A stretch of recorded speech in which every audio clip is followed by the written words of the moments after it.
Roadside restaurant, which would be typical going up and down the road in a little village.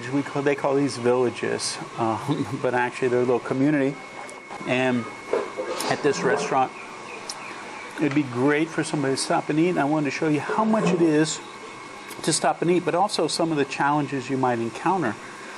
That you either need a Thai person with you, or you need to be able to read Thai. But if you can, the whole dynamics change. So I want to mention a couple things. First of all, they have a little coffee shop here as well with 30 and 35 baht coffees. 30 for hot, Americano, espresso is only 25 baht, and then it's like 35 baht for ice. And these are, we're talking fresh coffee. At the hot spring yesterday, the girl actually ground the beans before she made the coffee. So we're talking fresh coffee, we're talking good coffee here.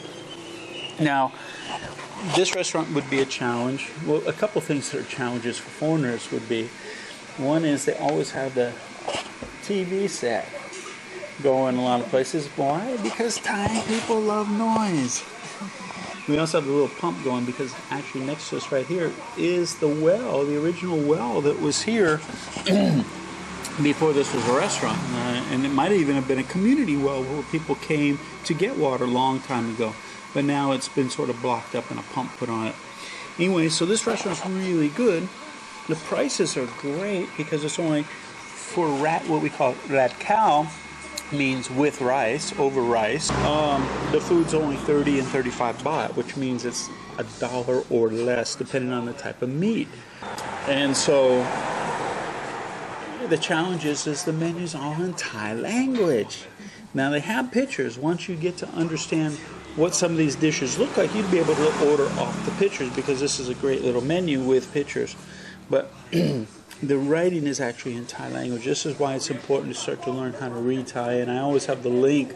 I did a whole video about how to learn to read Thai first, because once you read Thai, the pronunciation of these sounds of the letters and characters and stuff become a lot easier.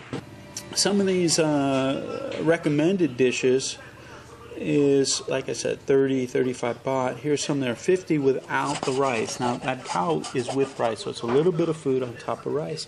If you're on a ketogenic diet or you don't want to eat carbohydrates, you'll order the food separately and it'll be more expensive. Why? Because the dish comes without rice. In other words, it's the full plate of just the food and no rice. And I'll give you an example of this one, rat cow. What is this one? ผัดเขียวหวานแห้งไก่ Okay, so it's green curry with chicken over rice, rat cow, and it's how much? 35 บาท 35 baht. Here's another one over rice. What's this one? ข้าวราดผัดพริกสด Okay, pad pik is with chili, like a paste. What's one that they know? Khun Rujak. ผัดกะเพรา Pad kapao, stir-fried basil with chicken or pork is 30 or 30 and 35 baht. อันนี้อะไร อันนี้หมูสับหมูชิ้นไก่กุ้งปลาหมึกทะเล Okay, and so if you wanted that same dish with squid or shrimp, it would be 50 or 60 baht. So it does jump considerably if you had seafood. Now remember, we're not near the sea at all. That would be not such an extreme difference if we were near the water. But the seafood has come a long way up here. As opposed to some of these dishes that don't have rice, here's one that's garlic chicken. Any of that khao mai? อันนี้น้อ The picture doesn't show it with rice, but it's only 30 baht, chicken and garlic or pork and garlic. So I'm assuming that maybe it is with rice, because that's really cheap, right? Mm-hmm. So there you go. That's the menu here at this little roadside restaurant, which I don't even know if it has a name. Also at night they serve what's called mugata. Mugata is the boiling, sort of like suki. Chiang Mai mugata. It's like your own barbecue. You have a thing where it's hot, and you can barbecue your own food on top. You can also use a little bit of broth and cook some of the stuff. So anyway, it's like cook your own food, and they have that here as well at night. But it's a nice, clean little restaurant, and it's inexpensive. But you'd have to put up with the TV, and you'd have to be able to read a little bit of Thai as well. But there you go. Can't beat it. Okay, so we're happy you came along with us on our journey of our northern tour. And we went to a lot of places, which we'll talk about at the very end. But I wanted to do one more video because I said we were going to end this tour in Chiang Mai. Now, we actually have been to Chiang Mai already during this time, and I didn't make any video about it. So I figure I'm going to throw this in at the end because we have to go back to Chiang Mai, have an errand to run there. So let's talk about Chiang Mai.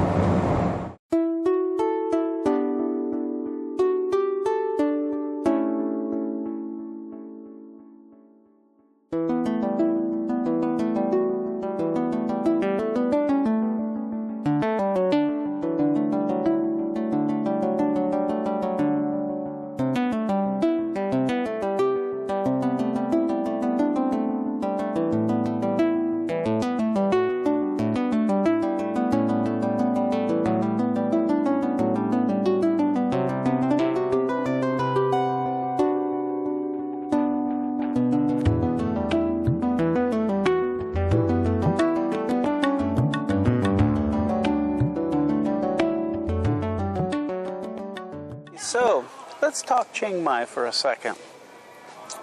Many people know on YouTube and my member site that I don't live in Chiang Mai anymore. But of the 17 years I've been around Thailand, a majority of that time was spent, probably 9 years or more, in Chiang Mai.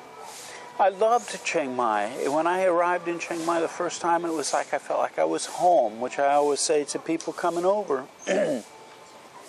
If you're looking for a new home, visit a lot of different places, you know, go around.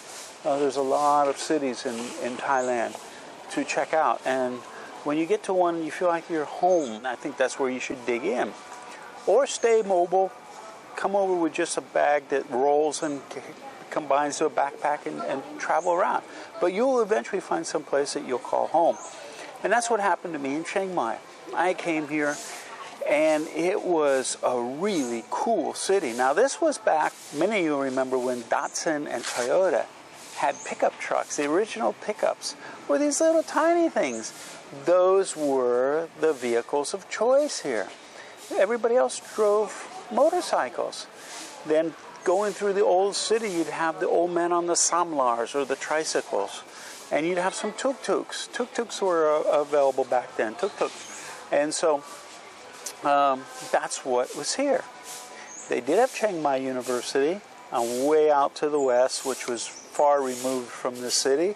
And there wasn't that much between the old city and Chiang Mai University, which is at the foot of the mountains going up to the Wat, Doi Su Thep, the temple. And traffic just went in this little circle around the moat. It was a laid-back city. It was cool. It was a northern town. Everybody was friendly. There was hardly anybody here. But it was an old Thai northern city, Lana city. It exemplifies the Lana culture, the old style. The dress of the people, the women say Jiao here instead of Khan. It was very cool. So let's flash forward to today. So what I'm going to say applies to me personally. Many people are going to come over now and they're going to love Chiang Mai. All the Wats, the old city, the availability of restaurants, shopping malls, anything that you need is here in Chiang Mai. It's not a leap to come live in Chiang Mai for a foreigner. Having said that, for me, I preferred the way it was. I prefer Asian culture. I always have. I think my dad instilled that in me when he talked about being over in Korea during the war. Now, I don't see what I saw in Chiang Mai. And that was that laid-back city, old style. The amount of tourism that has just besieged Chiang Mai. It's millions and millions every year. It's rubbing onto the Thai people. In other words, their attitude is changing. They're having to import, people have to come in, transient workers, to work into the city, which never was the way. Everybody was locals before. And that makes a big difference, because if somebody's local, they have to save face for their family and everything. And so it makes a big difference than if somebody comes from some other part of the country or from another country to work here. If they do something bad, their family might never know about it. They could actually go to prison or jail and their family might not know about it. They could just say, well, I'm working, I don't have time to contact you. And so the values of the people change. The type of people that are around changes. They get more irritated. I've had restaurants and stuff. I know what it's like to wait on people. Now you take different cultures, like the foreigners from the West and the Chinese, with different set of cultures, values, and rules, and apply them every day onto these people. It's tough, and it's tough for the Thai people. The traffic here, the streets are still made for those little Datsuns and Toyota pickups and the three-wheel bicycles. And they're pushing buses and tour buses down these little roads. It's just, I think there's 4 or 5 shopping malls now, and they're building more. The skyline, people used to come when I had a shop in Chiang Mai, and people say, well, where's downtown Chiang Mai? I said, you're in it. There was no high-rise buildings except one, and that was City View Condominium. Then along the Ping River, they started to build a condominium and a hotel and stuff like that. So there was a couple high-rise buildings. Now the condominium projects are exploding around the city and outside the city. So there's a guy that I buy cars from. He's a used car salesman, really great guy. Anyway, I was in his office the other day in Chiang Mai, and he had, on his coffee table, he had a magazine. And I swear the magazine was that thick. And I picked it up, and it was just the residential projects advertising in this publication around Chiang Mai. This thick. Of course, there was a little bit of written information in the magazine. It was a magazine, so it was meant to be purchased for information about owning houses or buying houses. But basically, those publications are 70-80% advertising, and it was this thick. That's how many residential projects are going up around Chiang Mai. The condominiums, like I said, are everywhere and being built. There's cranes everywhere. So, bottom line, for me, Chiang Mai has lost its charm. Matt and I still make a list. I have a list I can show you. The reason we came to Chiang Mai this time was to fulfill the list. Throughout the time I'm not here, because I was here so long, I know where to get bags fixed. I know where to pick up nutrients that I need. Everything I need, I know where to get here. And so, in that respect, it's great. I show up, I take care of all the things I need to do. It's great. I get to see my members. We have a great group of members here. We have weekly meetings here in Chiang Mai. So all that's really great. It's a great place to visit. But so are other cities that are in Thailand. Great place to visit. But for me, I just don't want to live here anymore. But other people show up, and this is great for them because they don't have the contrast that I do. So I just wanted to mention that. Why you don't see videos. And if you go on YouTube, now I think there's probably 30 or 40 people vlogging about Chiang Mai and how cheap it is and everything. And there's times, like Nat and I went to a movie while we were here, and there was probably 50 people in the theater and only 5 Thais. The rest were all foreigners. We go to restaurants, it's all foreigners. And so to me, that just doesn't reflect the Asia and the Thailand and the Chiang Mai that I appreciate and love. And so, like I said, for other people, it's great. I can see why you like Chiang Mai. It's still a great little city if you don't have the contrast that I do. So anyway, that's why you're not going to see my experience in Chiang Mai so much now. I'll come back and I'll do more videos about Chiang Mai, guaranteed. You'll see more videos of Chiang Mai. But for this trip, not so much, because this was my northern trip to get out, do some camping, get into some cooler weather and stuff. But anyway, there you go. My take on Chiang Mai, why you don't see too many videos from me anymore about Chiang Mai. But come check it out. You might love it. But anyway, there you go. More videos to make, more places to see, more options to explore. JC out. See ya. Having said all that, Chiang Mai is a great place to experience the festivals of Thailand. Songkran, Loei Krathong. Chiang Mai is one of the best places in Thailand to experience that. We just had Chinese New Year. That was a big thing in Chiang Mai as well. But there's one other thing that Chiang Mai celebrates once a year that's worth checking out as well. It's one of the best places to experience the Chiang Mai Flower Festival.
It's been a pleasure bringing you the videos, and I hope you enjoyed them and that they were entertaining and informative. It sure was a lot of fun. Sanuk Mai? Yeah, it was fun. Anyway, so we're headed back. This is probably be the closing of the series of these videos, but we got more videos coming at you about all sorts of things. So stay tuned. And remember, when it comes to vacationing and traveling around Thailand, there's always an option of where to stay and what to see, right? Yes. Yeah. All right, JC, end that out. See ya.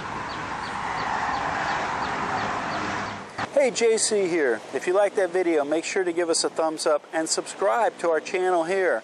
Also, we have another video up here you're going to be really interested in watching as well. And if you're looking for all the details of how to retire in Thailand in one place, plus a group of people to support you, check this out over here. Give it a click.